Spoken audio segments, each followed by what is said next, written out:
Praise the lord. మత్తయి సువార్త 7వ అధ్యాయం 7వ వచనం. అడుగుడి మీకు ఇవ్వబడును, వెదుకుడి మీకు దొరుకును, తట్టుడి మీకు తీయబడును. ముఖ్య ఉద్దేశం, ఈ వచనం దేవునితో మనకున్న సంబంధాన్ని మరియు ఆయన మన ప్రార్థనలకు ఎలా స్పందిస్తారో తెలియజేస్తుంది. ఇక్కడ 3 ముఖ్యమైన క్రియలు ఉన్నాయి. అడుగుడి, ఆస్క్, మన అవసరాలను దేవుని ఎదుట ఉంచడం. ఇది మన వినయాన్ని, దేవునిపై మనకున్న నమ్మకాన్ని సూచిస్తుంది. రెండవది వెదుకుడి, సీక్. కేవలం అడగడమే కాదు, దేవుని చిత్తాన్ని వెతకడం, ఆయన సన్నిధి కోసం ఆరాట పడటం. మూడవది తట్టుడి, పట్టుదలతో ప్రార్థించడం, ద్వారం తెరిచే వరకు ఓపికతో వేచి ఉండటం.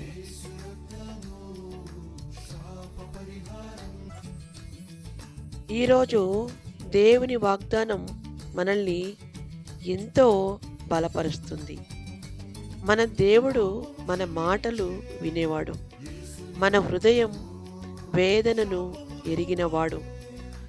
మనం చాలాసార్లు మన సమస్యల గురించి మనుషుల దగ్గర మొరపెట్టుకుంటాం. కానీ పరలోకపు తండ్రి ఏమంటున్నారంటే, నన్ను అడుగు, నేను నీకు ఇస్తాను అని. అడగటంలో తప్పు లేదు, కానీ విశ్వాసంతో అడగాలి.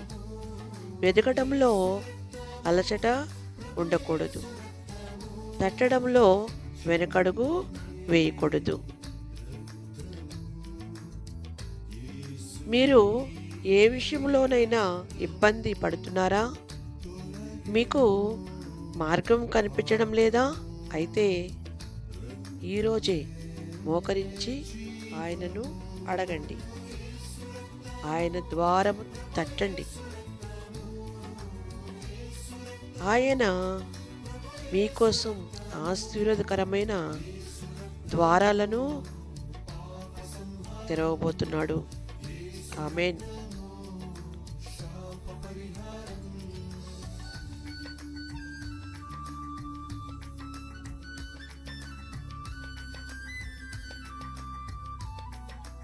ఇక్కడ చిన్న ప్రార్థన. ఈ వాక్యానికి మత్తయి సువార్త 7వ అధ్యాయం 7వ వచనం ఆధారంగా ప్రార్థన. పరలోకపు తండ్రి, మీ పరిశుద్ధ నామానికి వందనాలు. అడుగుడి ఇవ్వబడును అని మీరిచ్చిన వాగ్దానాన్ని బట్టి మిమ్మల్ని సూచిస్తున్నాము. ప్రభువా, నా హృదయంలో ఉన్న వేదనను, నా అవసరాలను మీ పాదాల చెంత ఉంచుతున్నాను. నా నమ్మకాన్ని మనుషుల మీద కాకుండా మీ మీద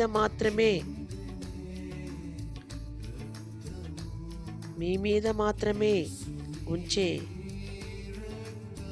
కృపను నాకు దయచేయండి. నేను వెతుకున్నప్పుడు మీరు నాకు కనిపిస్తారని, నేను తట్టినప్పుడు నా కోసం దీవెనకరమైన ద్వారాలు తెరుస్తారని నమ్ముతున్నాను. నా ప్రార్థనలు ఆలకించి మీ చిత్తానుసారంగా నన్ను నడిపించమని యేసు నామంలో